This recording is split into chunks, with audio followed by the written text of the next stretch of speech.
So about a month and a half ago, I uploaded a video of Sonic Crackers, a very early and extremely unfinished prototype of what would eventually become Knuckles Chaotix. In that prototype, you got to see an early version of the tethering mechanic that binded both characters together, along with an early version of a track that would later be used in Knuckles Chaotix, a very incomplete top-down field map that was never used in the final game, and a whole slew of game-breaking bugs, such as Sonic getting stuck in the air permanently. Still not sure how I even triggered it, but that was a thing that happened, and Sonic 06 style slope physics, so that was a sight to behold as well. But shortly after I uploaded that video, it occurred to me that I also had a handful of Sonic the Hedgehog 2 prototypes that had been lying around on my hard drive for quite a few years now, and for some reason I never bothered making a video covering these prototypes. Technically, the Sonic Crackers video I uploaded back in March was actually the second video I was making of that prototype, because I had done one all the way back in 2012, but I wanted to try and redo it because the original was just atrocious. Not too long after I had created the original Sonic Crackers video, I had found a whole slew of Sonic 2 prototypes, and I didn't download all of them, I only downloaded maybe 3 of them. I can definitely recall toying around with them quite a bit at the time, but the idea of making a video covering the differences between the prototypes and the final build of the game never came to me, and I'm not sure why. And I'm really fascinated by the development history of Sonic 2 in particular, because this game underwent numerous changes throughout its development, and a lot of those changes are pretty drastic. In fact, you're actually looking at a pretty major change on the screen right now. The title screen is completely different. This is the version of the Sonic 2 title screen that appears in the instruction manual of every version of Sonic 2 except for the Japanese release, even though the final title screen looks vastly different than this. So I'm pretty excited to be showing these prototypes to you guys in particular, because I feel like they're leaps and bounds more interesting than Sonic Crackers. These very early builds of Sonic 2 contain loads of features that never made it into the final product, including entire zones that were either scrapped altogether or were scrapped at first but later repurposed for future Sonic releases, including but not limited to Sonic Spinball and even as recently as Sonic Mania. So the first early build we're gonna check out here is called the Sonic 2 Nick Arcade prototype. Now why exactly is it called that? Well, it's believed that this prototype in particular was the same one featured in at least 2 episodes of the 90s game show Nick Arcade, which up until recently I had no idea Nickelodeon even had a game show. Just to let you guys know ahead of time, all the stuff I'm going to say throughout this video is mostly going to be based on research that I did while I was browsing 2 websites in particular trying to look up information regarding these prototypes. Those were the Cutting Room Floor and Hidden Palace. So most of the trivia I'll be sharing throughout this video is just information that I found on those websites in particular, although some of the trivia I'll be sharing also comes from my own knowledge regarding these prototypes, since I have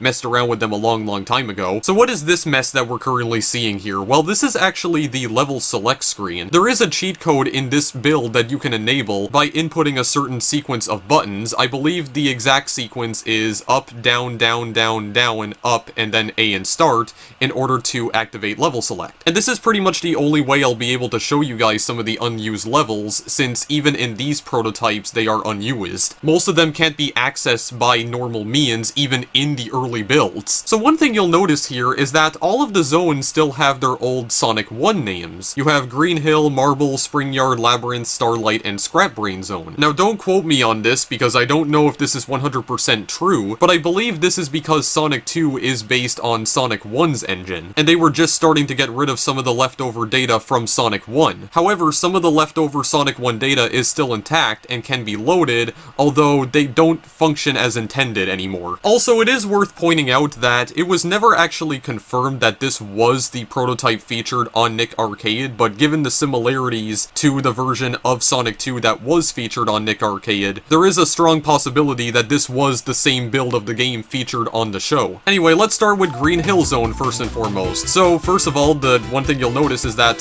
the music is still intact, the Green Hill Zone music, that is. But as you can see, yeah, we've got some screwy situations going on here. Got some very screwy situations. So, the first thing you'll notice is that, slopes don't work correctly in this version of Green Hill Zone. You'll also notice that the animations for the rings are completely broken. and this thing that Tails is doing right here. Yeah, so Tails had already been implemented by this point in development, so you can actually play Green Hill Zone with Tails. But in this prototype, Tails is even less intelligent than he is in Sonic Crackers. First of all, he can't fly, so whenever he dies, he just suddenly warps back into existence and does this weird rolling animation, and in some situations you can have this happen where he just gets stuck in an infinite loop of death. Tails also can't move on his own. At this point, he has pretty much no AI programmed into him, so the only time he moves is when Sonic moves. So essentially, you're controlling Sonic and Tails as just one player. Tails copies every single move that Sonic makes. You see how I just inch closely towards him, and then I can make him move to the right by having Sonic move. So why exactly is the collision all screwy here?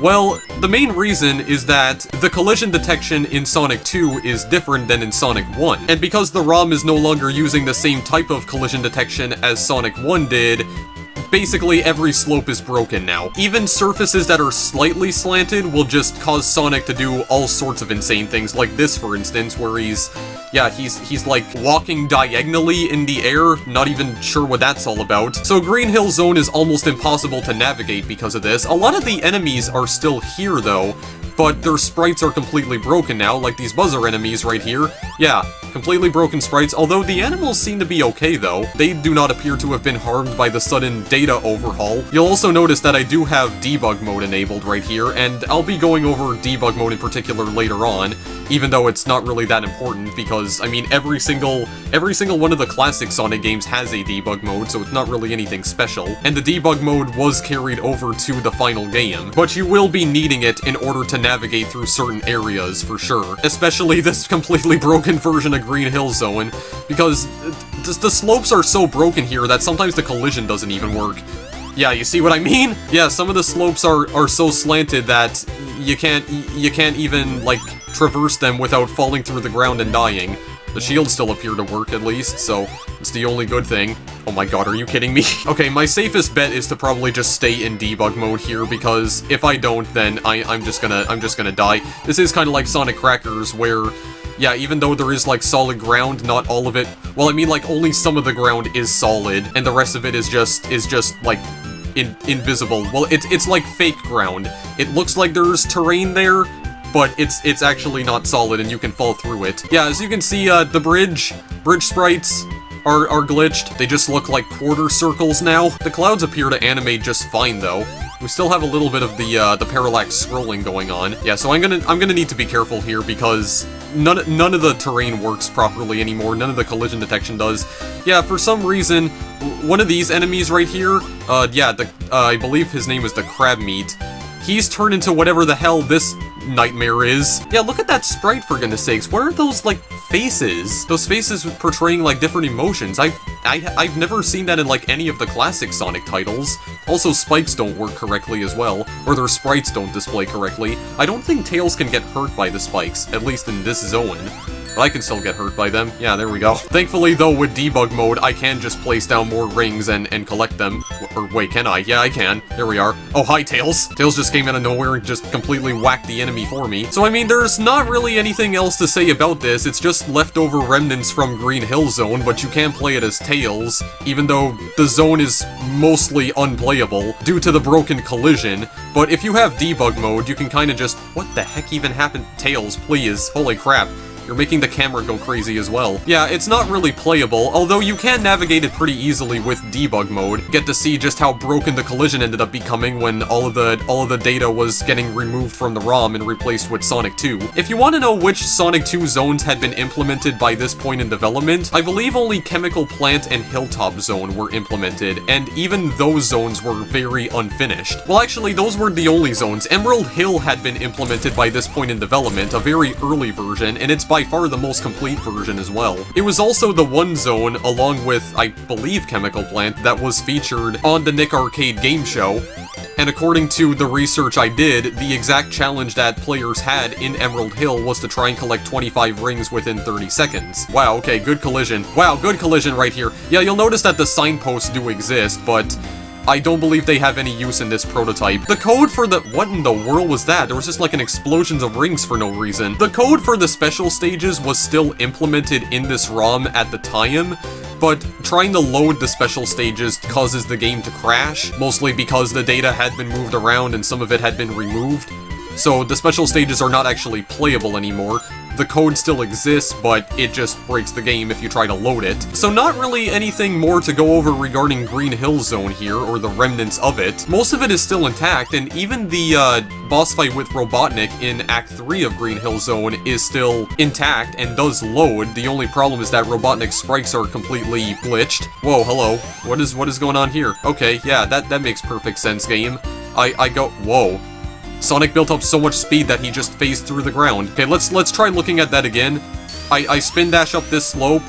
Why do I just bounce off that ring? I don't get it. Oh, hi, Tails. What are you doing in there? Yeah, so when you roll into tubes, it doesn't actually force you to roll down them, and when you try to go in this tube in particular, yeah, Sonic just kind of starts walking upside down, and Tails is just kind of floating in it. Yeah, you know, there's absolutely nothing wrong with this picture. I mean, it's just like a normal Sonic game, because this is pretty much all that Sonic games have become nowadays. Just riddled with bugs and problems. I mean, the only reason they are riddled with bugs and issues is because Sonic Team is still developing them for some reason. Yeah, let's just savor this moment for now. Let's just savor this beautiful moment in gaming history right here. So if we use Debug mode to travel all the way to the end of the stage, as you can see, the signposts still exist. It wasn't loading correctly for a moment, but the signposts still exist. You can pass through the...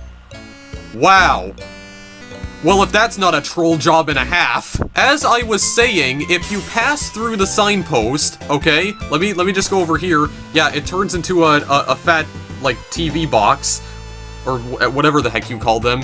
Yeah, but as you can see, it doesn't say, like, Sonic has passed Act 1 or anything, doesn't show, like, a tally screen, and it just goes straight to the next zone. But the signposts still function as they did in Sonic 1. And actually, the title cards are still present from Sonic 1 in this ROM, but they don't appear due to, again, data being moved around and such. I think what I'm gonna do is that I'm gonna skip straight to Act 3 just to show you guys that the Robotnik boss fight does still, in fact, work in this version of the ROM. Well, actually, I should also show you this right here, too.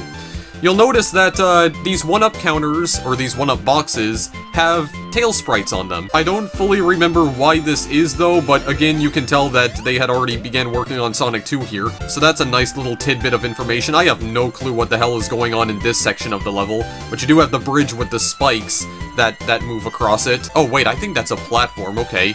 I didn't know what that was at first. I mean, you can't tell what anything is because all the sprites are broken except for Green Hill itself. Oh my god. Okay, this is also something I should mention as well. So, when you're in debug mode... Are you You know what, fine. I should just stay in debug mode then in that case. Wait, what is that blue line that's going through the sky over there? I never noticed that. Alright, well anyway, the game's just completely breaking now because it's lagging like dog shit. So yeah, whenever you're in debug mode, it'll actually preserve Sonic's current momentum. So, if Sonic revs up a spin dash right here, he gets like a massive burst of speed, but then when you go into debug mode and then exit it, as you can see, Sonic actually preserves his momentum from when he revved up the spin dash. So when you exit debug mode, as you can see, he just takes off. I'm not sure if the other debug modes from like Sonic 1 or the final Sonic 2 or even Sonic 3 and Knuckles behave in a similar fashion, or even the Sonic Mania debug mode. That's another interesting little tidbit. Oh, no, not this time, okay? Not this time. I came prepared.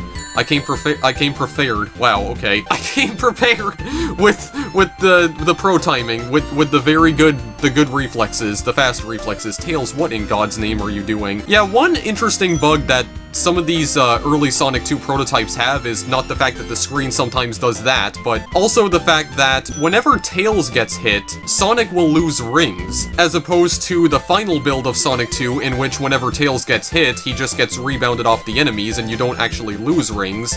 So it can be pretty annoying to play through this early build of Sonic 2, not just because the screen just goes absolutely berserk at times, but also because whenever Tails gets hit, for some reason Sonic loses rings, and that makes zero sense whatsoever. Oh yeah, you'll also notice that the level's just kind of floating here, because they didn't bother, like, implementing any amount of depth into the ground. So let's just go all the way to the boss fight, because this is what I wanted to show initially.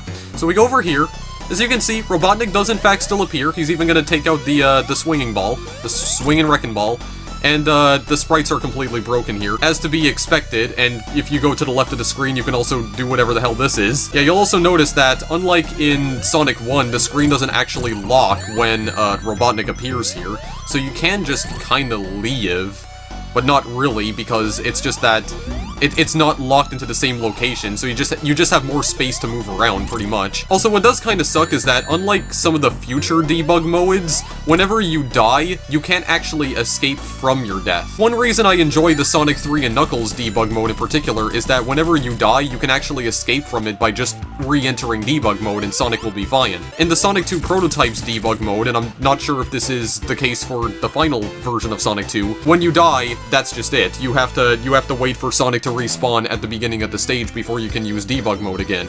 And then after we finish Green Hill Zone, we go straight to Chemical Plant, which is what Marble Zone has been replaced with. Now, as you can see, the glitchy ring graphics do carry over, but that's only if you enter Chemical Plant Zone from Green Hill Act 3. So what we can do is that we can exit out of the stage by simply pressing A and start. We can only do that if we have level select enabled, and then we can enter Marble Hill Zone, Stage 1, from this menu right here, and as you can see, it fixes the ring animation. So this is a very early version of Chemical Plant Zone. One thing you'll notice is that, well, first of all, collision actually works! There we are. Well, it kinda does. Sometimes it does wonky crap like that, but this is a very early version of Chemical Plant Zone. As you can see, the background over here has pink buildings. Yeah, so if I go all the way to the bottom of the level here, all the buildings are pink.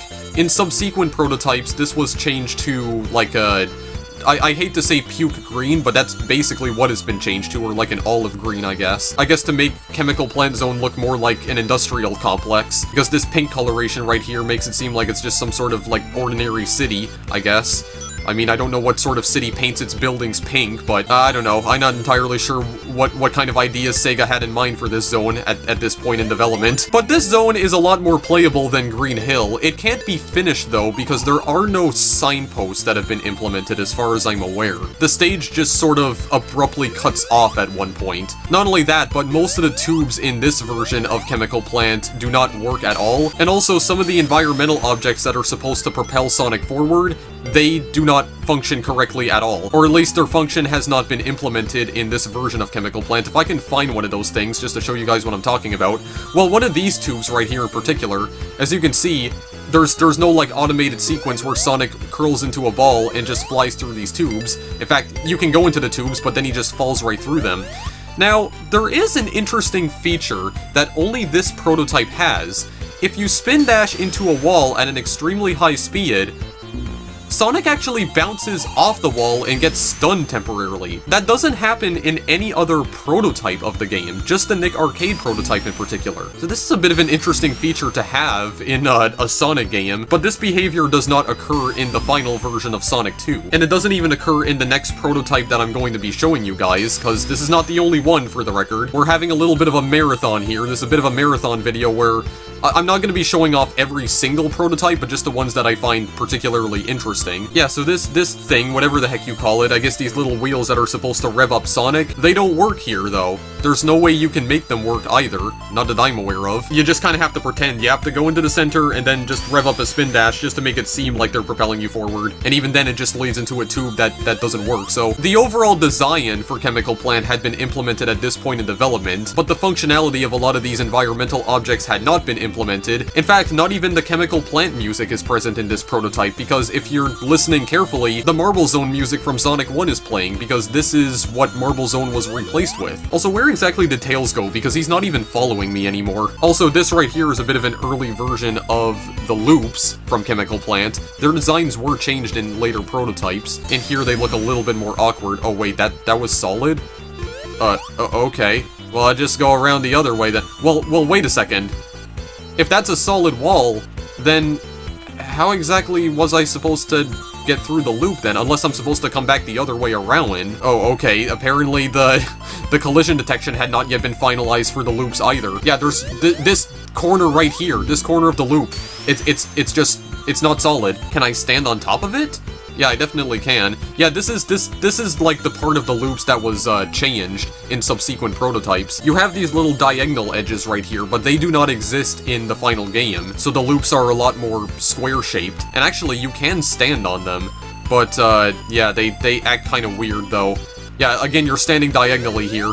So, kinda has the same slope physics as Sonic Crackers, maybe just a little bit. Don't really know why I'm comparing this prototype to Sonic Crackers, considering the Sonic Crackers prototype came out like 2 years after this. Or it was compiled 2 years after this, it was never officially released by Sega. And actually, the information that I supplied you guys about that prototype, I think was actually wrong, because I mentioned, okay, again, ground that is not even solid, because I said that the person who had released the Sonic Crackers prototype was DRX, and DRX was the same individual responsible for publicly releasing the Nick Arcade prototype. This prototype was released to the public by DRX on November 7th, 2006, but regarding Sonic Crackers, I don't think DRX was the person who had initially dumped the ROM and released it to the public, because according to what I found on Hidden Palace, which is mostly a fan site dedicated to these kinds of like early prototypes of video games, not just Sonic in particular, even though it's named after a zone in Sonic, the Sonic Crackers ROM may have been dumped as early as 1996. And apparently, the original dump of Sonic Crackers contained leftover data from an unknown Teenage Mutant Ninja Turtles game, so I guess whoever had dumped the original ROM must have did it with like an existing cartridge, perhaps? I'm not really sure, but I don't believe it was DRX who had released Sonic Crackers. Of course, DRX did confirm that Sonic Crackers was a real prototype and not just an April Fool's joke, because they were responsible for releasing the Knuckles Chaotix prototypes, which basically confirmed that Sonic Crackers wasn't a joke, it wasn't just a hoax. Also, how many times have I said the word prototype in this video so far? But yeah, I just wanted to clarify that, because I'm pretty sure I was wrong when I said that DRX was the one who had released it, because I think it was already available many years prior. And by the way guys, we made it to the end of Chemical Plant Zone. This is where the level just abruptly ends. As you can see, there's no signpost, and yeah, the rest of the level hasn't been implemented. There's nothing here. It's just a void, an empty void. So it's not even possible to beat this level. Are there any like lower paths that I could have possibly taken? Just want to make absolutely sure. Well, I mean, if you count this section right up here as an alternate path, then yeah, I guess so, but that just leads back down to here. So I guess real quickly, I could just go over debug mode before moving on to the next zone here. Oh wait, guys, I found Tails. Yeah, he's just kinda going insane on this loop over here. What are you doing? What are you doing exactly? I have no idea, but you're kinda... Wait, can I still control Tails even when I'm in debug mode? No, I don't think I can. Okay, well, at least I managed to find him, but real quickly, I want to go over debug mode right here, just in case you're wondering what all these hexadecimal values on the screen are. So we'll try to make this explanation as short as I can. So, the top line of hexadecimal values shows Sonic's x-coordinates and y-coordinates. The first half of the values are his x-coordinates, showing where Sonic is horizontally, or showing his horizontal position in the level, and the second half shows his y-coordinates, which is his current height within the level. As for the bottom line of values, I have no idea, but it also moves whenever Sonic does. So if I had to guess, maybe that's Tails' coordinates, but I don't know for sure. Well, no, it can't possibly be, because Tails is ahead of me. Yeah, so I don't really know what that could be exactly. As for the timer, it appears to be frozen, but whenever I change shape, as you can see, it actually goes down, or whenever I add objects, it also increases. If you have debug mode activated, the timer will basically display the current amount of sprites that are on the screen. So if the timer currently says 15, that means there are currently 15 sprites being displayed on the screen, and I believe the maximum amount of sprites you can have on the screen all at a single time is 80, at which point the game will begin removing sprites automatically to reduce lag. Or at least that's how I assume it works. I just want to make it very clear to you guys that I am not a game developer, okay? I'm not a programmer.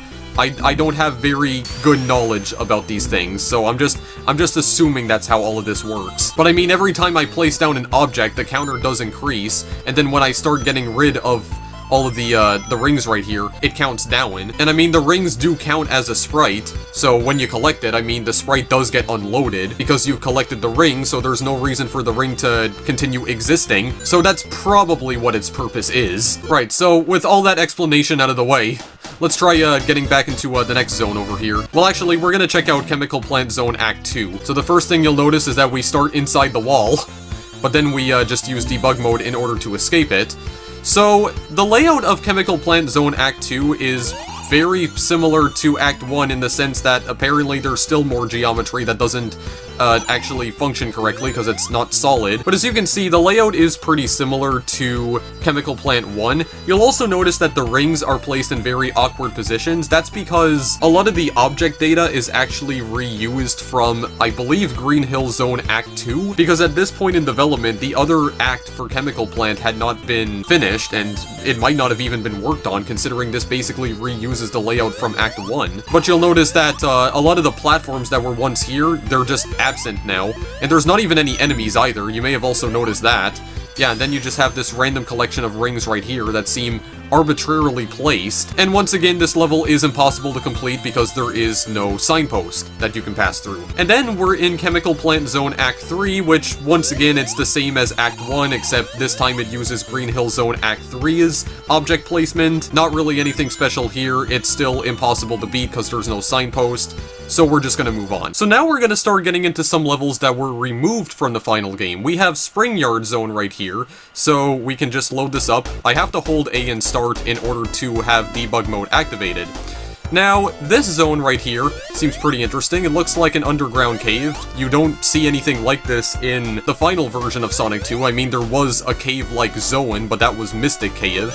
Well, this is actually Hidden Palace Zone. Yeah, Hidden Palace, you know, the one zone that appears in Sonic and Knuckles, has the entire sequence that leads to Sky Sanctuary. Well, apparently, it was going to be featured in Sonic 2 initially, but this is a very early version of the zone, and it only exists within 2 prototypes. Or at least this playable version of the zone is only available in 2 prototypes, as far as I'm aware. And you can see that a lot of work had already been done on it. We have the parallax scrolling, we have these, like, interesting lights that kind of flash on and off. And we also have enemies here. We have these like little dinosaur enemies right here. I'm not sure if they appear in the final Sonic 2.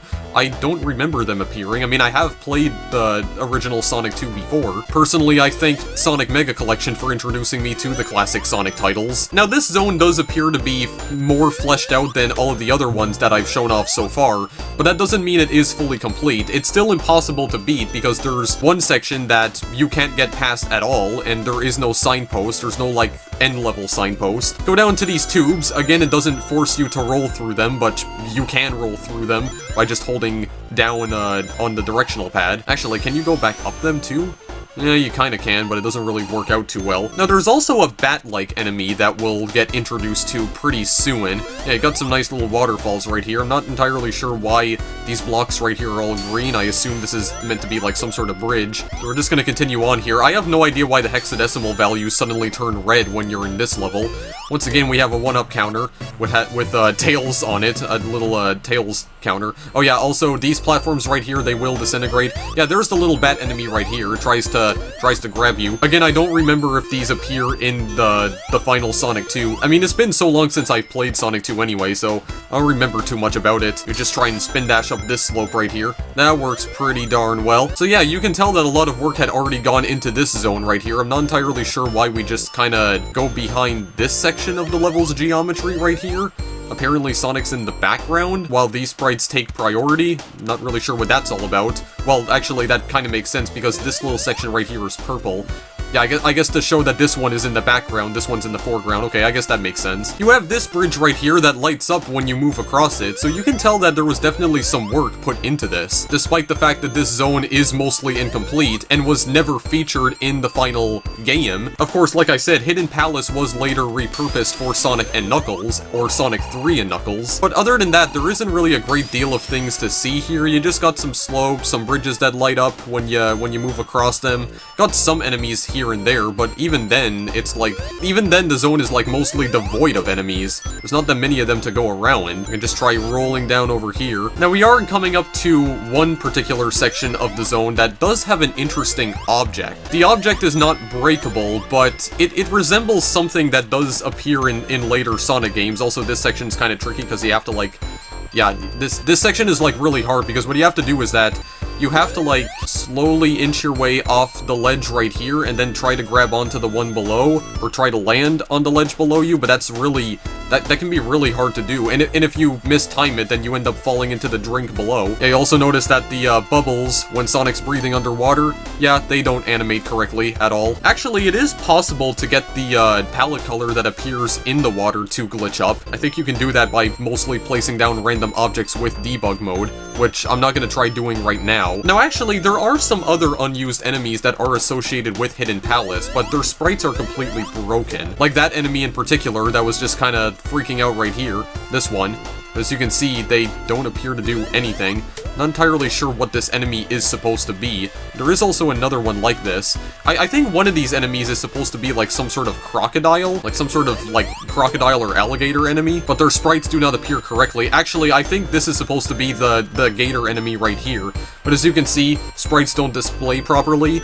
I believe there is a way to fix the sprites, I think with some sort of action replay code, and actually, I would like to show off the gator in particular, so I'll be right back. Okay, so there is a pro action replay code that does work with this prototype that is supposed to fix most of the broken sprites for these unused enemies. The pro action replay code is 01C1D8:0007. Now, did this actually work, I wonder? Okay, no, it did not. Well, it said it was supposed to, unless I'm maybe supposed to, like, exit out of the level and then maybe reload it. Okay, well, that kind of worked, but now the sprite of this light in particular is broken. And also, again, that is not what it... Well, actually, hang on a second. I don't think that's even the gator in it. No, that wasn't even the gator enemy. That was like a little... I don't even know what the hell that was. We're gonna pretend it didn't exist. No, this is the gator enemy right here. As you can see, yeah, his sprites are working now. His sprites are working, and he's just harassing Tails. Get out of here, please. Now, if I were to disable that code, would the graphics start messing up again? Yeah, sure enough, disabling the code does make the graphics all screwy again. Okay, well, maybe I want to keep it disabled for now, because for some reason it causes some other sprites to freak out, but yeah. Those are some unused enemies. I don't know why the dinosaur sprite is just okay. Doesn't have any glitches associated with it whatsoever. But I wanted to show off this other object over here. I'm just gonna try and use debug mode to go all the way back to it. Yeah, right over this way. Where exactly is it? There's another slope right up here. Do we have to go down here in order to find it? Yeah. So, we have this gigantic emerald right here that vaguely resembles the Master Emerald. It's not fully known why exactly this object is here. It wasn't- oh my god, okay, I just completely glitched right through that. Yeah, I forgot that it is actually a bug. That is a bug with this prototype in particular. If you spin dash into the Master Emerald at this corner, or the Giant Emerald. Also, what is this slope that I keep tripping up on? Yeah, if you spin dash into the corner like this, you just kind of glitch out and fall through the tube. The tube doesn't lead to anywhere, by the way. If you want to know where it leads, it just leads to death, which I guess kind of contradicts my statement that it doesn't lead to anywhere, but it leads to your demise. Now, this emerald wasn't meant to be important for anything. It was actually supposed to be a breakable object, kind of like the rocks in Hilltop. This was just a completely unimportant object. All you had to do was break this in order to unlock the entrance to the tube and then just travel down it. But as you can obviously tell, that was never fully implemented. So then if we keep moving to the right, eventually we come to a dead end. So there's this section right here. If we travel upwards, so you can see there are some rings up here, but the level just abruptly ends after that. So I assume there must have been like some sort of lift right here, or there were gonna be some lifts that you could travel up to. I mean, there are rings up here, so why else would they be here? They had to have been obtainable somehow. But since they haven't been implemented, there's not really anything else you can do. This is pretty much the point where Hidden Palace Zone ends. I'd have no idea why, but there is also this section right here where you can just kind of walk around in. Yeah, this section with just like no geometry. Or like very little geometry. Oh yeah, actually, I forgot about this, guys. There is more to the level than just, that section that just leads up to the ceiling of the level and then goes absolutely nowhere. No, I think this is like I think this section right here is meant to be a continuation of that. Because if you use debug mode to go past the wall over here, you actually have this water slide that doesn't function the way it's supposed to, so you just kind of run along it, and it leads to absolutely nowhere. You just fall into the water, and you just die. Also, one thing you might notice is that when Sonic is stopping, yeah, as you can see, sometimes when Sonic is trying to break, he does this very weird animation where he's kind of like, I'm not even sure what he's doing, honestly. Hang on, let's try and look at that again. Yeah, when Sonic is breaking without stopping, he does this animation where he's like almost, what is this gesture? What is this gesture that he's doing? It kind of, I don't know about you guys, but it kind of looks like some sort of inappropriate gesture, you know, the kind of gesture you make that kind of looks like you're, I don't know, sucking someone off. I mean, that's what it looks like to me. I mean, come to your own conclusion, or you can draw your own conclusion as to what this may possibly look like, but yeah, there's this weird animation that he does whenever he's breaking, and it repeats indefinitely until Sonic comes to a complete stop. I have no idea what it's all about at all. That doesn't appear in the final game. And that is pretty much it for Hidden Palace Zone, guys. There's not really anything else to see here. The level just ends abruptly at this point. So fine, I guess lure all the gators to their doom. Yeah, do they not stop at the... Oh wait, yeah, they do actually kind of stop at the very edge of a platform. Okay, so they are kind of smart. Unlike the other guys that try charging at me. Okay, so you are kind of intelligent creatures after all. Oh crap. Yeah, so you can just place random objects in debug mode and completely destroy the game. Well, destroy the game's frame rate. So that's all there really is to say about that. We can go to Hidden Palace Act 2 and 3. And when we go to Act 2 in particular, as you can see, we just, we start inside the wall. And unfortunately, Tails is just gonna be stuck there. Wait, is there any way we can get him over here? Well, that's okay, because he's not really important anyway. But Hidden Palace Zone Act 2, once again, just like Chemical Plant Zone, there isn't actually a second act to Hidden Palace. As you can see, it's just the same level layout from Act 1. Except, again, it's using Green Hill Zone Act 2's ring data, so that's why all the rings are placed arbitrarily. In fact, if I go into the tube right here, you'll notice that there are suddenly rings that are kind of like half inside the tube. Also, most of the level is now submerged underwater, as you can see. I don't fully understand why that is, though, but yeah, like half the level is underwater now. And because Hidden Palace Zone occupies the slot in which Spring Yard used to be, you can hear the Spring Yard music playing in the background. There is a bit of a music glitch you can cause in this prototype, however. If you go underwater, and you stay there until the timer begins counting down, signifying that Sonic is about to drown. For some reason, when you jump out of the water, after the timer has initiated, Labyrinth Zone's music suddenly starts playing. I'll see if I can get it triggered here. Yeah, another thing you'll also notice is that when Sonic splashes down in the water, the splash animation is corrupted. But I don't think the bubbles are corrupted for every single zone, though. I think just some in particular, like Hidden Palace. Because I know that they're fine in other zones. Their sprites appear correctly. Yeah, so we have the drowning music, but then we get out of the water. Yeah, there we go. So now Labyrinth Zone's music is playing for whatever reason. So that's just an interesting little music glitch you can cause there. That's all there really is to say about Hidden Palace Act 2. All of the enemies are gone as well, completely absent. So I guess if you just want to explore this level without, you know, any risk of death, from the enemies at least, I guess you can try out Hidden Palace Act 2. But not really a whole lot to see here. Then we can go to Hidden Palace Act 3. Again, it's the exact same case. Once again, you start within the wall. I'm just trying to get out of here with debug mode. And again, it's the same layout as Act 1, except it's using Green Hill Zone Act 3's ring placement. So you'll notice that the rings are in a completely different location now. Some of them are actually placed inside the walls, so you can't even get to them. And once again, the level is completely submerged in water. Although for some... Wow, okay, that bounce. I've never seen that before. Yeah, for some reason, the water just kind of suddenly starts existing instead of, like, rising upwards. It just, like, suddenly appears, and I don't exactly know what that's all about. Yeah, it's also rising very quickly here, as you can see. Wait, it just went back down. Why? Why did it go back down all of a sudden? Hang on, could you come back up here?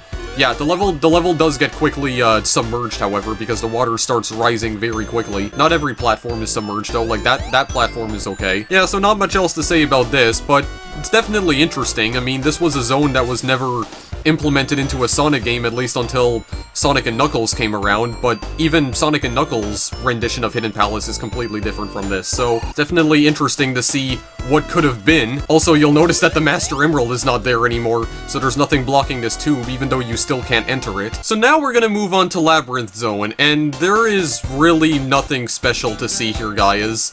And, wait, do I have debug mode enabled? Yeah, I do. So, Labyrinth Zone has been completely decimated. I believe this ripple effect right here is carried over from Labyrinth Zone, and again, I still have no clue what Tails is even doing. Just caught another endless cycle of death. but you can see that it uses the ripple effect from Labyrinth Zone, but it's using Chemical Plant Zone's tiles. You'll notice that there are some pink cities in the background, and these are all Chemical Plant Zone sprites. And I believe this level actually changes every single time you enter it. I think it depends on which zone you had played previously. Because usually every time you enter this extremely broken version of Labyrinth Zone, it usually loads chunks of geometry from Chemical Plant Zone, but it never loads the same types of geometry. Sometimes it will load solid platforms that you can stand on, other times it just loads all of this garbage data that you just fall through when you try to land on it, and yeah, there's not really anything else to see here. I mean, the Labyrinth Zone music still plays, but it's just a broken mess now. At this point in development, Labyrinth Zone had pretty much been removed from the game. Some of its data is left over, obviously, because even its music still plays here. I don't think any of the Sonic 2 music was implemented at this point in time, because even Emerald Hill Zone uses Starlight's music. So not really anything to see here. We can still place some springs around, so I believe the, like, level data here, like some of the... Well, actually, no, I don't think this is the same... No, these are all the platforms from Chemical Plant Zone, actually. Can I place, like, a little platform right here? Yeah, just a moving one. Okay, I was gonna say at first that some of Labyrinth Zone's sprites were still carried over and I could still place down some of its objects, but that doesn't seem to be the case. Seems like everything was overwritten with Chemical Plant's data. Or Chemical Plant's data somehow made its way into this part of the code. I really have no idea what is going on here. This is just hurting my eyes. Let's move on, shall we? Labyrinth Zone Act 2 is the exact same case. It just loads garbage data from Chemical Plant Zone. What more is there to say? And finally, Labyrinth Zone Act 3. It does have an interesting bug that only plays in this level, even though the boss no longer spawns because the entire level had pretty much been removed at this point. If you get to a certain point in Act 3, the boss music should start playing, I think around this point. Wait, where is it? Yeah, right here. So, you can now hear that the boss music is playing in the background, but no boss appears though. You're not fighting anything, but it does seem like the code for the boss's appearance was still in the ROM at the time. Oh, what the hell is this? Holy crap, what is going on down here? Oh boy. Oh god, that looks horrible on OBS's screen. No, we need to get out of here. Yeah, so that's Labyrinth Zone Act 3, guys. Nothing special at all. Well, that's Labyrinth Zone in its entirety.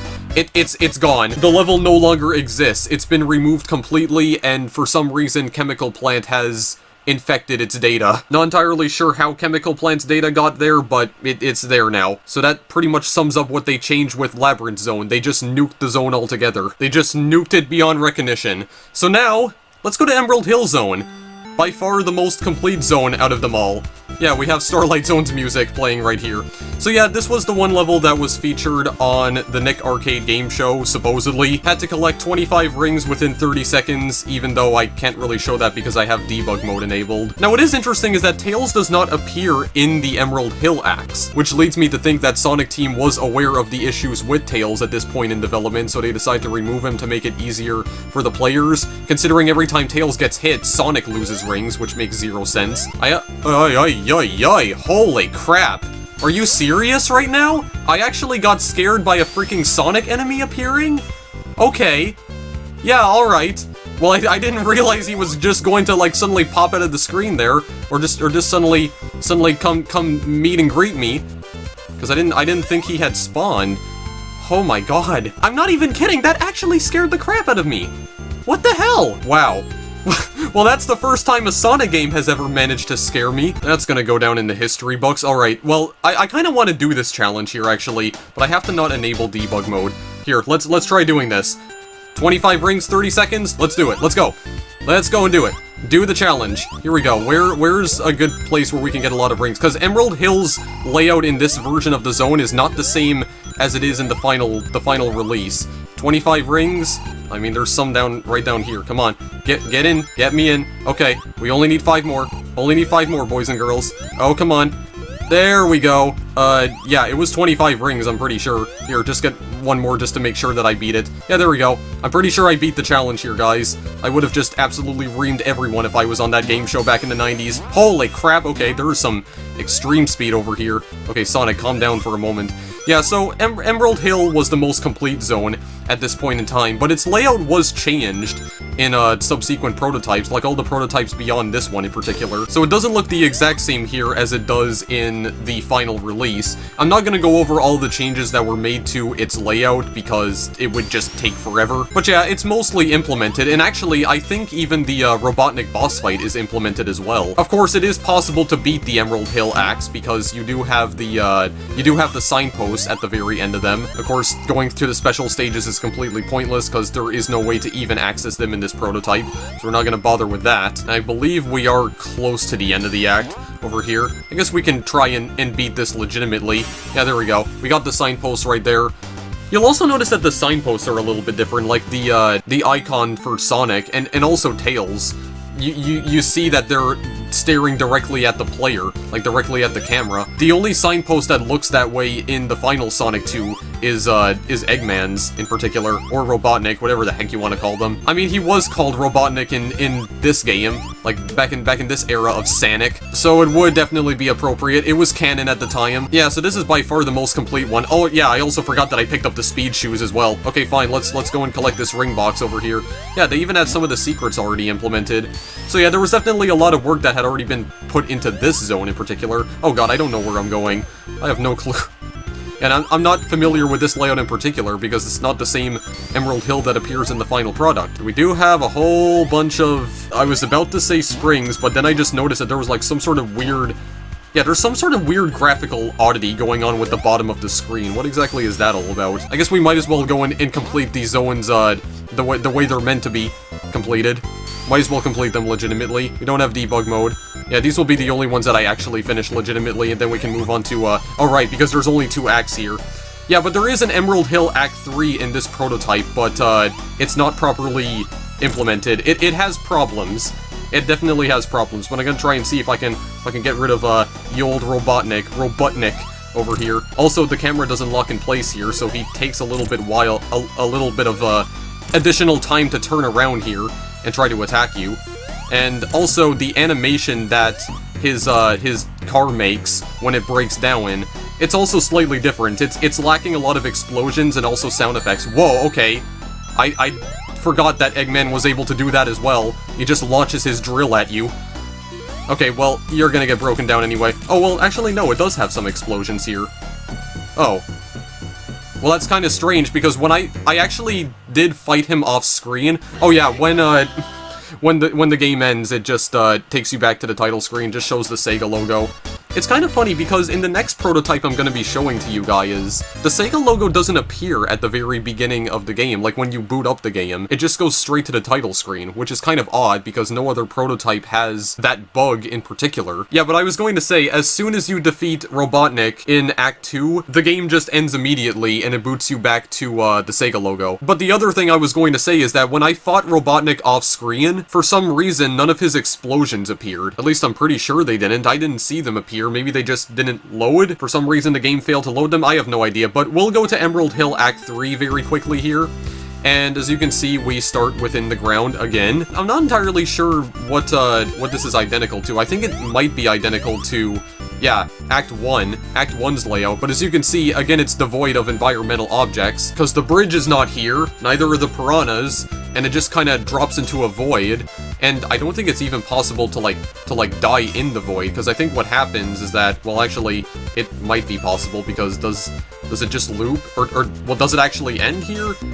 Okay, yeah, it does, but I guess the actual zone is placed at a very high altitude within the level. It's still possible to jump over the bridge, though, so it's not like the zone suddenly becomes impossible without the bridges, but yeah, it's basically Emerald Hill Zone Act 1, except there's no data for anything. There's no data for any of the objects or enemies or rings at all, so it's just devoid of life.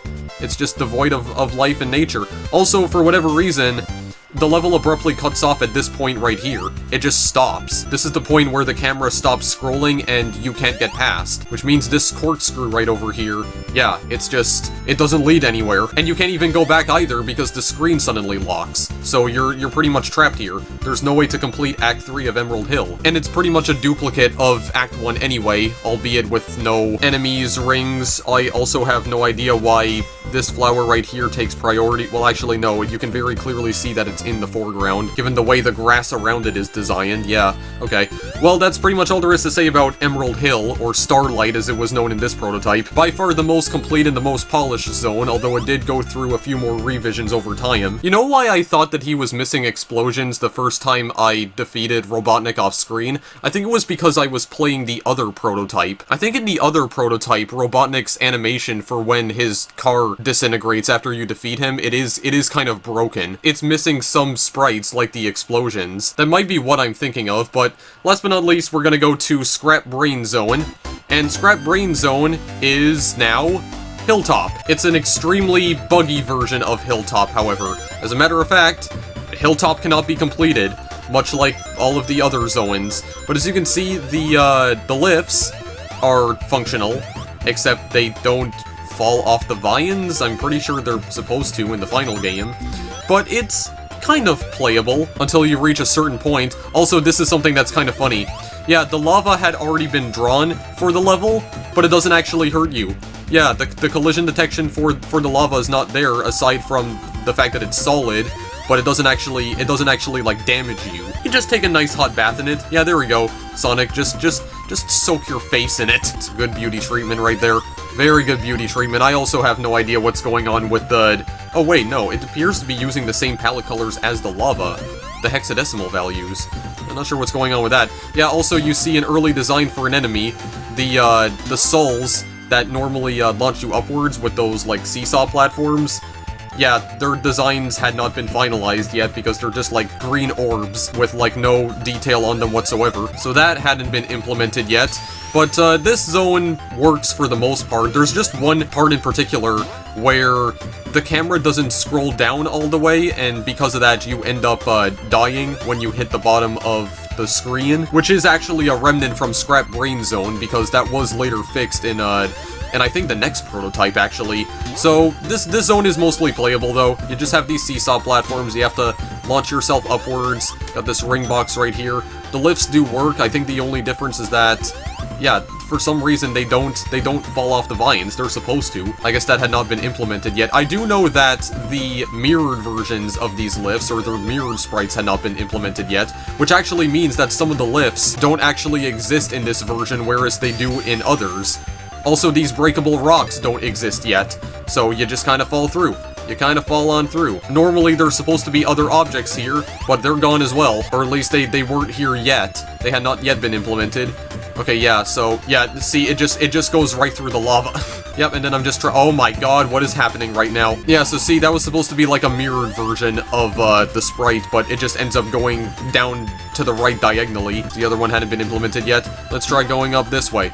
Try going up this way. Now, I do believe there is, like, one section that had been added here. Is the rising lava? Has the rising lava been implemented here yet? I don't remember if it has or not. I think it's... Actually, no. I think it's around this point. Yeah, this point right here where the level pretty much ends. Because you'll notice that you go down this tube, but because the camera doesn't reorient itself, you just end up hitting the bottom of the screen and dying. That wasn't changed from Scrap Brain. So the level is pretty much unbeatable as a result. Yeah, you'll notice that there is more level down there, but it's just that the screen keeps on scrolling upwards, and you can't actually see the bottom, and because of that, the game just treats it as a death plane.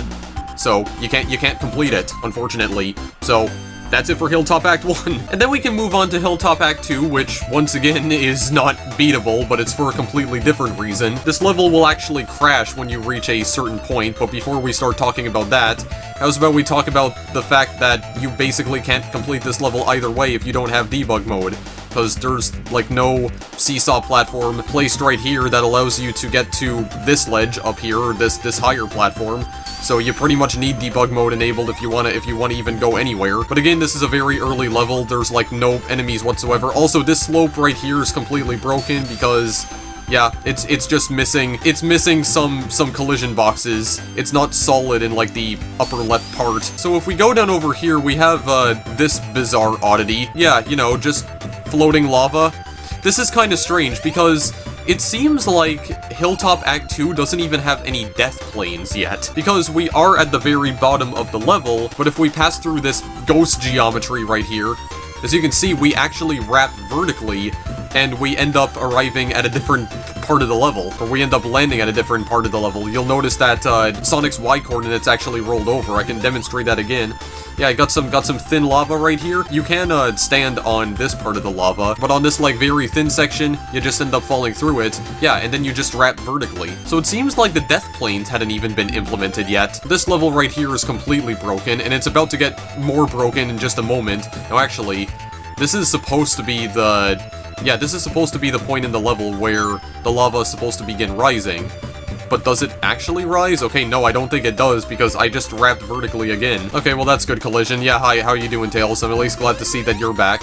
Yeah, so this is about the point in the level where it's going to crash. So according to what I've read on the cutting room floor in particular, the reason the game crashes at this point is because it tries to load an invalid art queue. Apparently it tries to load art queue 1E, which is not a valid art queue, and as a result it just loads garbage data instead, and it causes the game to crash. For some reason, though, the crash only occurs if Sonic moves past that particular X-coordinate. If Tails moves past it, the game continues running. So the crash is supposed to occur right about here. Yeah, I think we are fine, like, up until this point. This is like the threshold right here. If I jump up onto this platform... Yep, the game just crashes altogether. It literally blue screens, and then whatever note in the song that was playing at the time, it holds it indefinitely. And of course, the music that was playing was Scrap Brain. And that is pretty much it for Hilltop Act 2, so it's not beatable. And last but not least, we can go to Scrap Brain Zone Act 3, which I believe is actually another leftover remnant from Labyrinth Hill Zone. Once again, it still loads chunks of geometry from Chemical Plant, except this time it doesn't use Chemical Plant's palette color. It uses this, like, sickly color right here that turns everything green. Now, there is actually a way to leave this zone. If we use debug mode to go all the way to the top of the screen, and then we just start moving right, eventually, the game will just load the next act. I have no idea why it does that in particular, but it just works, so don't ask me about it, because I have no idea. And now it takes us to the so-called final zone, where we're gonna have our final showdown with Robotnik, right? Well, as you can see, it actually transported us back to Hilltop Act 1. If we go to the left, there's this, like, little pit we can fall into, and there's absolutely nothing for us to see here. If we fall into it without debug mode, then we're pretty much boned. And if we try progressing to the right, the game just crashes again, this time with a purple screen, so it's a little bit lighter on the eyes. Yeah, so the final zone is basically a duplicate of Hilltop Act 1. Again, it has no enemies or rings or any environmental objects whatsoever, just devoid of all life, and there is no actual boss to defeat in the final zone. Robotnik has been completely removed altogether, there is no way to battle him, and this purple screen right here pretty much signifies the end of the ROM. We've seen every single level in the Nick Arcade prototype of Sonic 2. Now, there is, of course, one last thing that I would like to show off to you guys before we move on to the next one over here.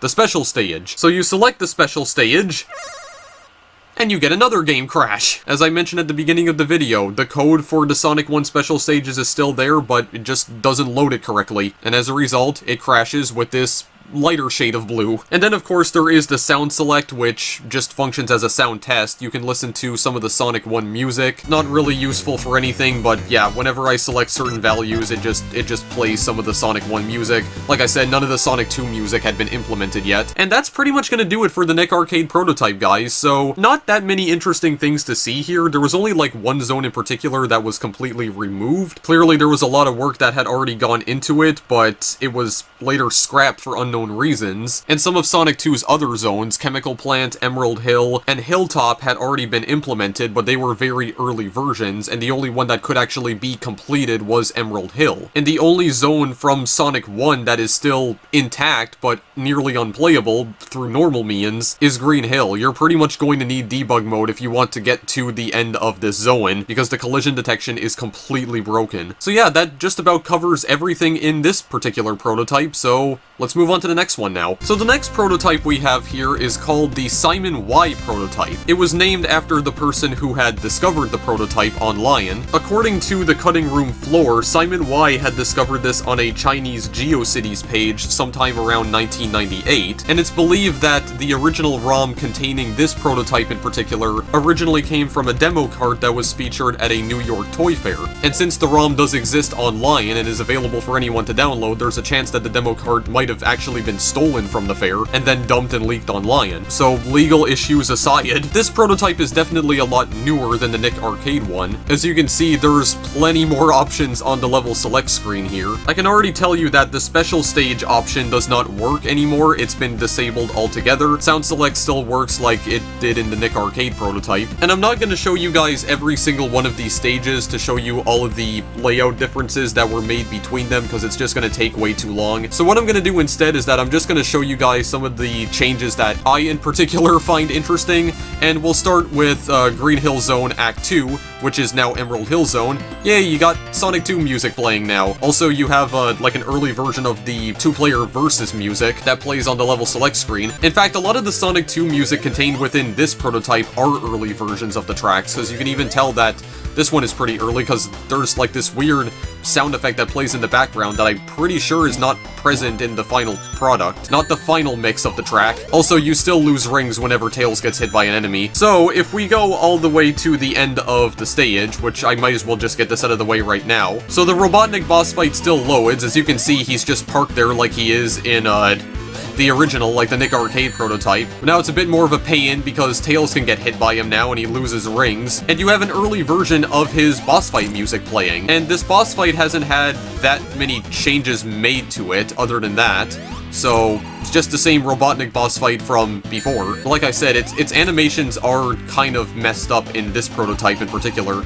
So let's see if I can try and trigger it here. Oh god, okay, hang on a second, I forgot that he lands that ring. Okay, well, I didn't actually see whether or not the explosions appeared, because I think Tails got rid of him for me. Tails with the takedown. Yeah, and then for some reason, it suddenly shows the Sega logo when you defeat Robotnik, even though when you boot up the game normally it doesn't. So I have no clue what's going on with that, but yeah, just take my word for it, guys. His explosion sprites do not appear in this particular prototype. His vehicle just disintegrates, the wheels fall apart and they just bounce away. That's all that happens. So now we're gonna get into yet another removed zone. We have Wood Zone, which uses Metropolis Zone's music for some reason.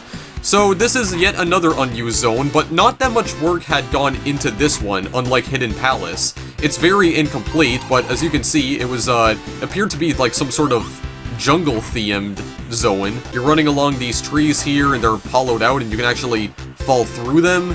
Yeah, they kind of act like little tunnels, and this is pretty much the point where the level just ends, because there's no way to get past this point in particular. You kind of glitch into the tree, and then you just fall to your doom.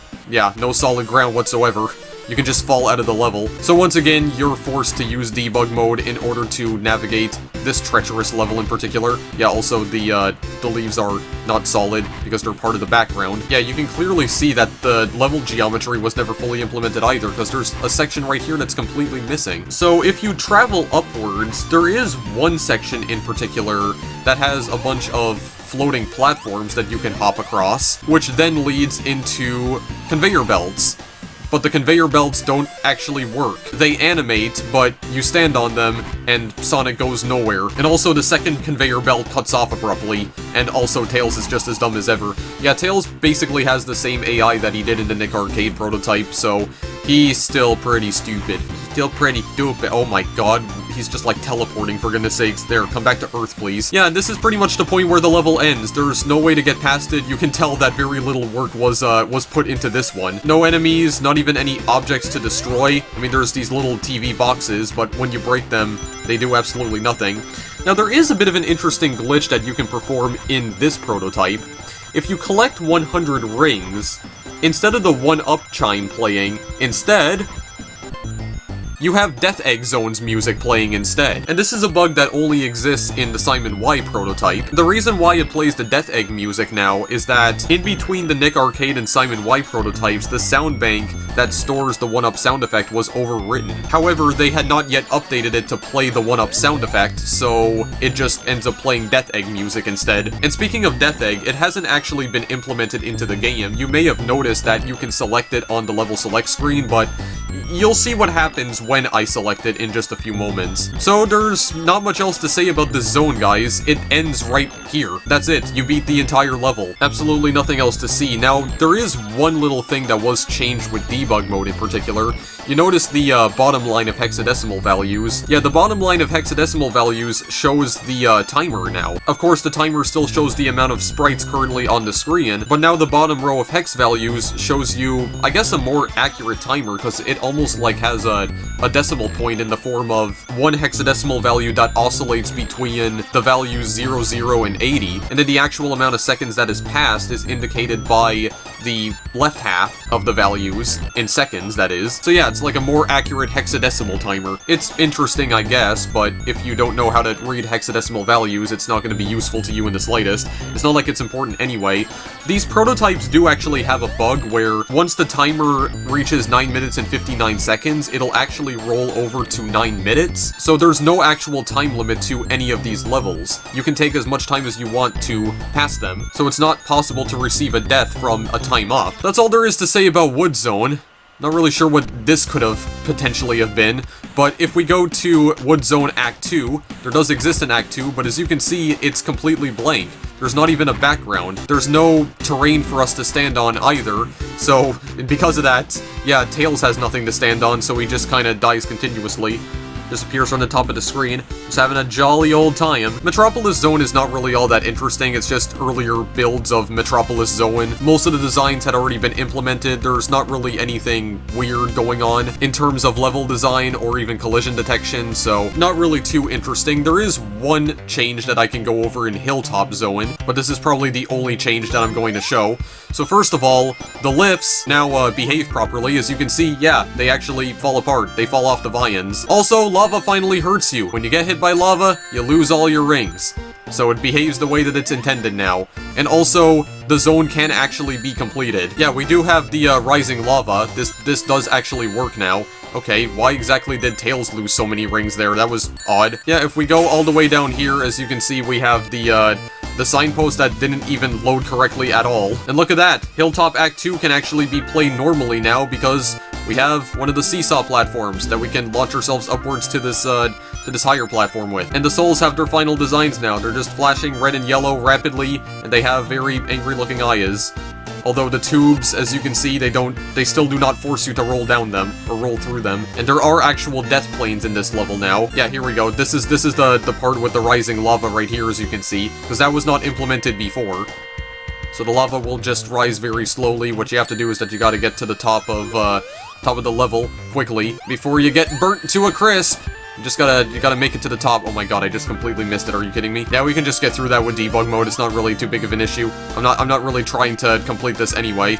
Also, when you go past the coordinates that I mentioned before, yeah, this point in the level right here doesn't crash anymore when you go past it. So the game now points to a valid art cue, which is very nice indeed. That means the game no longer crashes. Also, right here, yes, the lifts that go down to the left now, those have finally been implemented. So yeah, it's possible to actually complete Hilltop now. What's also kind of interesting is that after you pass through the signpost, you can still control Tails. Sonic leaves the screen, but Tails is still controllable with the D-pad. He doesn't follow Sonic, so you can just kind of make him wander off in the other direction and get himself killed again. Hidden Palace Zone didn't have that many changes implemented into it, although the music is slightly different now, so I can just go to the zone right here. So the music that plays here is the same music that plays in the 2-player version of Mystic Cave, but that's the only real difference that has been made, like the only real change that's been made to this zone in particular.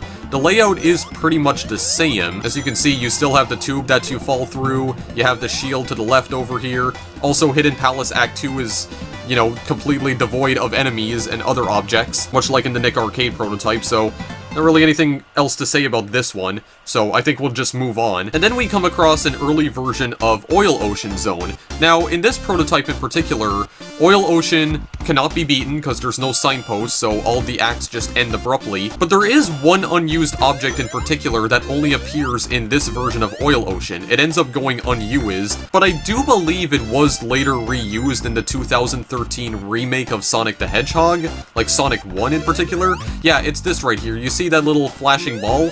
So you hit the switch, and suddenly the ball bounces out, and it just kind of rolls around, rolls right into the oil. But that object ended up going unused in the final game. You don't see that in Oil Ocean in the final Sonic 2, like the retail release. Also, these pressure plates over here, they don't have flames underneath them. They still function the way they normally do, but it's just that there's a lack of detail. Again, there's a lot of layout differences from the Simon Y build and the final release of the game.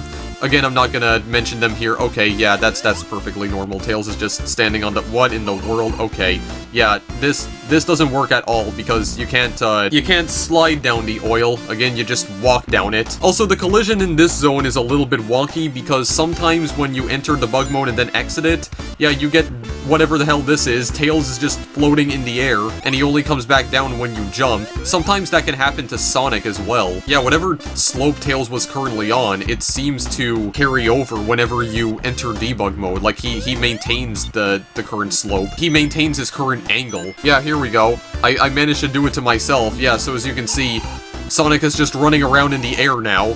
So, I really don't know what's going on with this level's collision at all, but it is completely broken. I think that starts happening when you get halfway through the zone. Yeah, okay, we're just running up an invisible slope. Totally nothing wrong with this. You do have the launchers, they still work as intended, but I don't believe they use the correct sound effect in this build. I don't believe they're supposed to use the same sound effect that Sonic uses whenever he spin dashes, or when he charges up a spin dash at least. Yeah, this is where Zone 1 ends, or Act 1 ends, I should say. No signpost here. Can't progress any further, and Act 2 is not really any more interesting, honestly, so I think we'll just move on from this for now. And then we have Dust Hill Zone. This zone was featured in a very early pre-release screenshot of Sonic the Hedgehog 2. It was meant to be a desert-themed zone, but I'm not sure if there exists any prototype of Sonic 2 in which a playable version of the zone is implemented. I do know that Mirage Saloon from Sonic Mania was heavily inspired by its original design, but if you try to load Dust Hill Zone in this Sonic prototype, it loads Mystic Cave instead. And also, I have no idea what exactly is going on with this level design right here.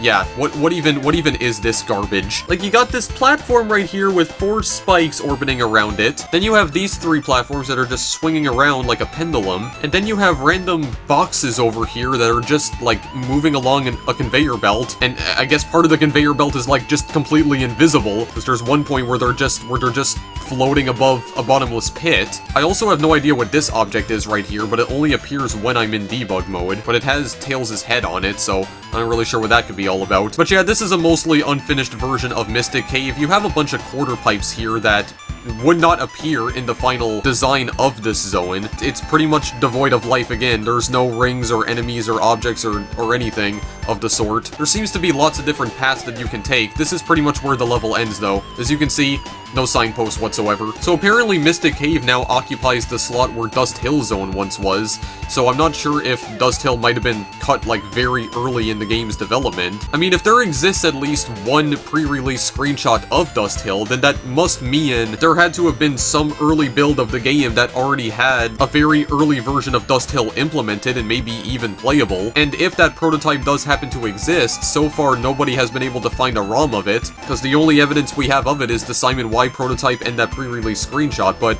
in the Simon Y prototype it's been replaced with Mystic Cave, so clearly it was already cut from development at this point in time. But we do have Mirage Saloon and Sonic Mania, so I guess we still ended up getting Dust Hill in some form eventually. And then Mystic Cave Act 2 is also unbeatable. There is this weird piece of geometry right up here. Yeah, you have this part of the level that's just kind of hollowed out. You can move through the bushes right over here, so I presume that this was meant to be like some sort of secret entrance.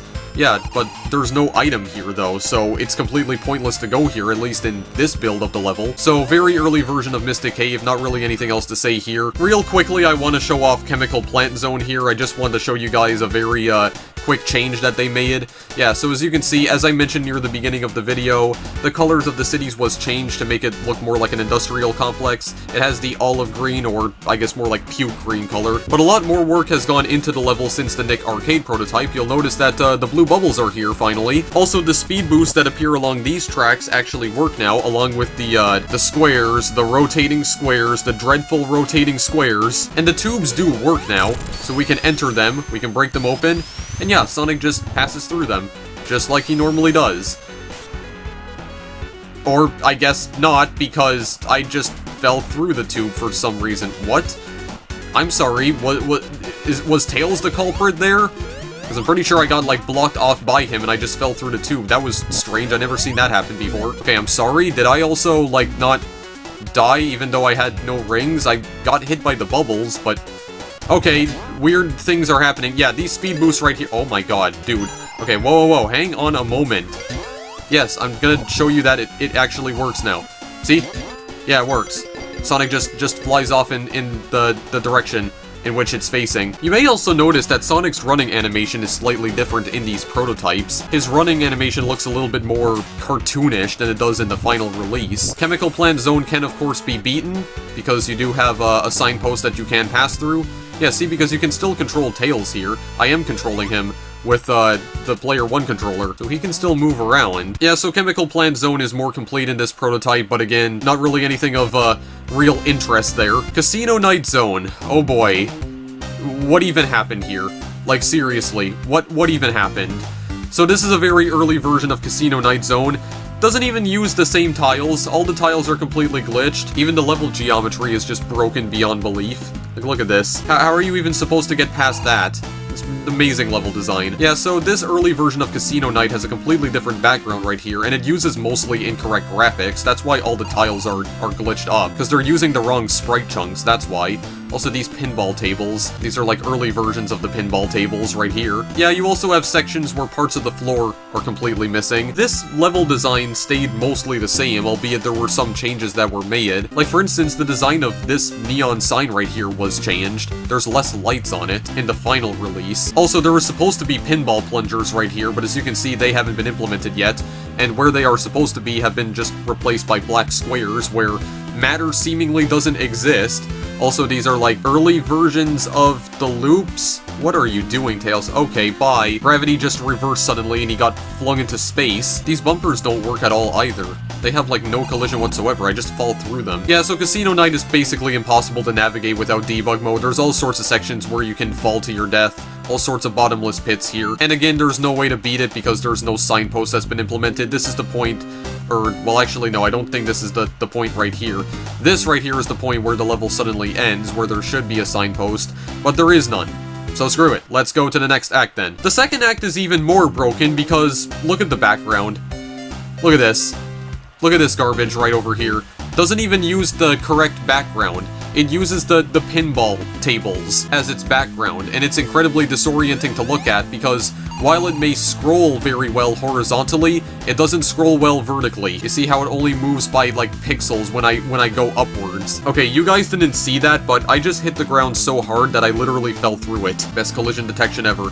Good game. Very good game. Yeah, so what more is there to say here? I mean, the entire level is just completely broken. None of the tiles are displaying properly. Those palm trees were also changed in the final game.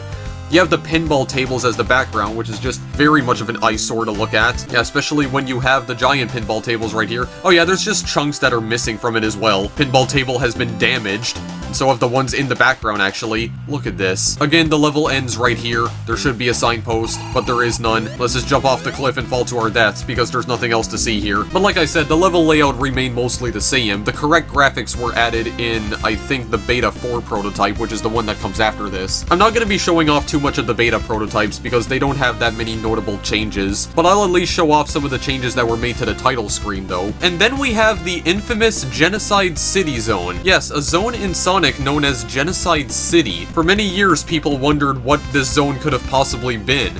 Genocide City? Was it like an extremely violent zone? Was Sonic 2 gonna take like an extremely violent turn at one point in the game? Was it just gonna involve lots of blood and gore and people just getting gutted all over the place? Unfortunately, no. The only reason why it's even called Genocide City was because apparently the person who named the zone didn't have a very strong understanding of how English works. Genocide City was later renamed to Cyber City in subsequent prototypes until it was eventually removed from the game altogether. In fact, I think it was scrapped before it even really got implemented into the game. Some of the design elements for Genocide City would later be used for Act 3 of Metropolis Zone, and some of the other assets would later be used in the machine level of Sonic Spinball. If you try to access these zones in the Simon Y prototype, once again, there is absolutely nothing here, although it does use Emerald Hill's palette color, and it uses Chemical Plant's music, but there's absolutely nothing here. It's just another empty void. Got some glitchy tiles in the background, but it's pretty much all there is to see here. I don't think an early version of this zone was ever even implemented, so why it's even here is unknown. And then you go to Act 2, it's basically the same deal. Yeah, even the glitchy tiles are the exact same, and it still uses Chemical Plant Zone's music, so absolutely nothing here. You just end up falling to your death over and over unless you have debug mode enabled, but even with debug mode, there's absolutely nothing to see. Then we go to Neo Green Hill Zone, which would later be renamed to Aquatic Ruin. This is just an early version of Aquatic Ruin. I mean, there's not really anything else to say right here, although that scrolling effect with the plants in the foreground, yeah, it looks a little bit off to me. I don't know what it is, but I feel like the scrolling effects, like the parallax scrolling effects with the plants in particular, had not been fully finalized yet. It looks a bit off to me. But there's not really too much to say about this, just an early version of Aquatic Ruin. But I don't believe there are any enemies here. There are rings, of course, and there are bottomless pits that you can fall into. And the splash animation is still completely broken. And the Aquatic Ruin acts are beatable. They do have signposts at the end. So I'm not going to go into more detail regarding that, because it's not really that interesting. And last but not least, we have Death Egg Zone, which hasn't actually been implemented into the game. In fact, there's not even any music, despite the fact that the Death Egg Zone music plays whenever you collect 100 rings. So I guess in this stage in particular, you can kind of force it to play. But it has glitchy graphics, and it's also another completely empty void where you will just fall to your death repeatedly unless you have debug mode. But even then, there's absolutely nothing to see. It's just really sore on the eyes watching that background scroll. Also, when you die in this zone, the sound just cuts off entirely. I'll demonstrate it to you right here. So now that I've died, we have absolutely no sound effects playing whatsoever. So we can die again. Yeah, you hear absolutely nothing. I'm not sure if the sound is disabled permanently, though. I have to check this out here. Yeah, it is disabled permanently, so it did something to the game's sound engine. Yeah, so that's a bit more of an eerie stage to play, because there's no music, and then when you die, it's just silence. You're trapped in permanent silence, and no one's coming to save you. And that pretty much covers it for the Simon Y prototype, so a lot more work was done to the existing stages, and we also have some more stages implemented, including Wood Zone, which was never finished, but it still exists in some playable state in this prototype, even though you can't beat it, and it's also rather small. You know what, I guess I could show off Metropolis Zone very quickly, but yeah, you have the music, it's already been implemented. Yeah, most of the design had already been implemented too. Got these, are those pistons moving around? Yeah, that emit steam. Yeah, so most of the design had already been finalized right here, as you can see. So, really nothing special here. It's Metropolis. If you ever played Sonic 2, you're probably familiar with Metropolis Zone. Yeah, you got this, well actually, this rotating barrel right here. Okay, well I guess it's not fully complete. Well, I'm not surprised. This barrel has no collision on it whatsoever. Yeah, so a bit of an incomplete version of Metropolis Zone. Yeah, you have these nuts that you can rotate up and down by having Sonic stand on them and then just kinda spinning them around while Tails gets poked by spikes. I don't believe any of the Metropolis acts are beatable though, because once again, the level's cut off abruptly, there's no signposts, you just fall off the cliff and it leads to your death. So, very early but mostly intact and playable versions of Metropolis. And now that pretty much does it for the Simon Y prototype. So last but not least, I am going to show off Beta 4 right here. Just gonna load this up very quickly. So as you can see, we have the finalized Sega logo now. Very nice indeed. It finally reappears. has its final design.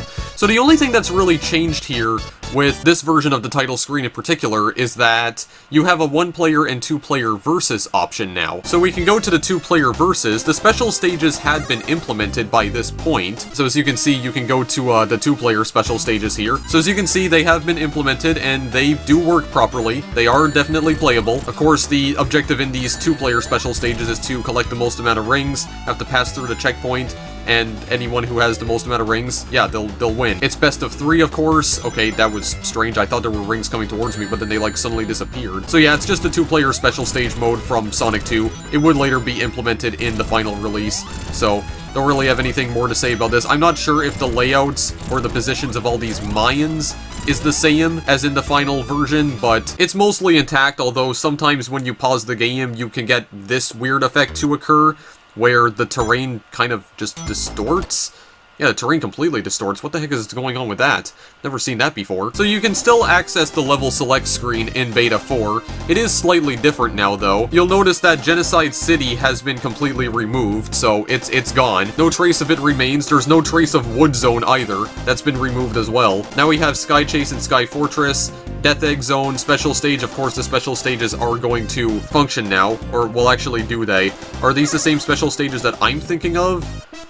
Okay, yeah, it is. It's these ones. So, the special stages had been implemented by this point in time. Sound Select does the exact same thing.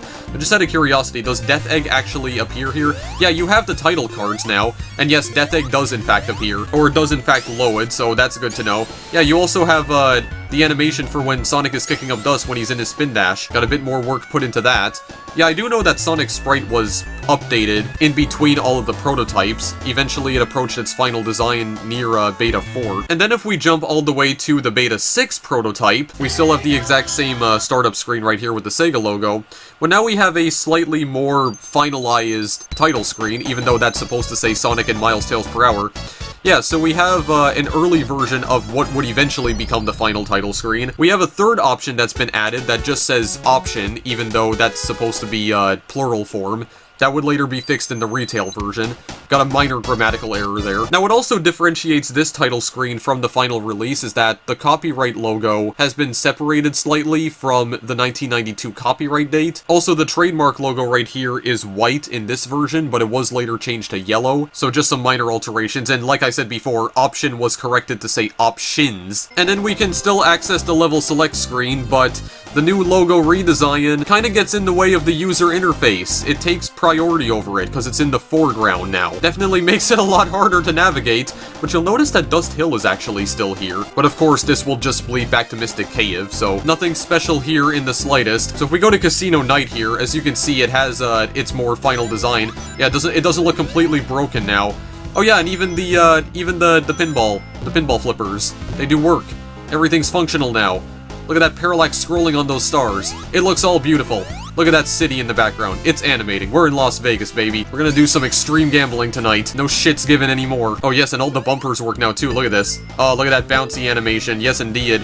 Not only that, but the bumpers actually animate when you hit them, and they give you points now. It's still not completely finalized, because I still think it went through some minor alterations before it was officially released. This beta in particular was compiled like just a week before the game left development, or before development on the game finished. Because if I'm not mistaken, Sonic Team had actually finished this game 2 months before they released it. Because the final build of the game, the one that was sent out to retail, was, okay, that was strange what Tails just did. Okay, Tails is not animating anymore. He's just sliding across the ground. Okay, yeah, I guess this version does still have some issues that need to be ironed out. Okay, well, he's moving around now. Yeah, he's using his normal walking animation. Okay, that was strange. Just sliding across the ground like he was on an ice rink. Yeah, but the build date of the retail version of Sonic 2 was like sometime in September, like late September of 1992, even though the game only came out in November. So Sonic Team had already finished this game quite some time before they released it. Oh yeah, and also Tails is not as stupid as he is now, because look at that. He actually does some spin dashes on his own. Yeah, it doesn't seem like he just copies my every movement now. He does try to... Yeah, he does try to stay near me now. Yeah, so Tails' AI was pretty much implemented by this point in time, but still had a little bit of, strangeness going on with him. Yeah, and why don't we just do this? Last but not least, we're gonna load up the retail version of Sonic 2 to see what we eventually ended up getting. So of course we had that logo, we have Sonic and Miles Tales per Hour, We have the final version, the revised version of the title screen with the yellow trademark logo and the copyright logo spaced a little bit further away. Yeah, and we have the grammar correction right here. Yeah, it was also worth mentioning that 2-player mode was available in the earlier Sonic prototypes, or the earlier Sonic 2 prototypes, but it was extremely broken though. Didn't function correctly in the slightest. Yeah, look at that perfect, like, squished aspect ratio. Oh god. I'm really not sure why that was brought back in Sonic Mania. Yeah, and also the level select code doesn't work anymore. I think it's still in the game, but it's just like, it's a different code now. It has something to do with the sound select, I believe. Same thing with debug mode. Actually, I do have a debug state for Sonic 2 that I created when I did my ROM corruptions video of Sonic 2 back in 2014. Only video of Sonic 2 I ever made, and frankly, it's not even a good video either, but this is eventually what we ended up getting. I'm not really sure what happened with that slope there. I seem to have just clipped into it. Yeah, you'll also notice that one of the enemies that was added was, in Emerald Hill in particular, was actually coconuts. You know, the little monkey that throws, well, coconuts at you. Oh my god, you annoying little prick. Get out of here! Get out of here! Oh my god, I can't hit him. I can't hit him. Oh my god. Please and thank you. It should not be this difficult to murder him. Okay, how do I keep getting hit by the coconuts? That ring just fell right through the ground. Are you kidding me? Wow, even then there's still bugs in the retail version. Sonic Team, just stop developing games, please. Actually, there's a little bit of geometry right here that's still missing. No, you weren't done developing this game yet, guys. You still had some work to do. There's still some oddities going on here, some oddities. What the heck is this all about? No, you still didn't iron out all the issues here. You shouldn't have released this. No. I feel betrayed. I feel duped. I am just kidding, of course. I might as well just complete this one act in particular to show you. But yeah, this is eventually what we ended up getting, the final product. Okay, yeah, this slope right here is still existent. It still exists. We can actually, like, walk up it. Oh my god, dude, what the heck are these bumpers? Please, just let me go to the end of the level so I can show that the tally screen exists in this version. Please and thank you. Yeah, Tails can actually fly now. Not sure why he was flying there, because he didn't really have a reason to. But whatever. We made it to the end of the act. We also have the final design of the signposts for Sonic making the peace sign. And yeah, we also have the tally screen right here, so everything is pretty much in place now. Everything has pretty much been finalized and is now complete. And with all of that said and done, I think we're finally going to end this video now, guys, because that's pretty much everything I wanted to go over. Of course, I didn't show every single prototype in this video.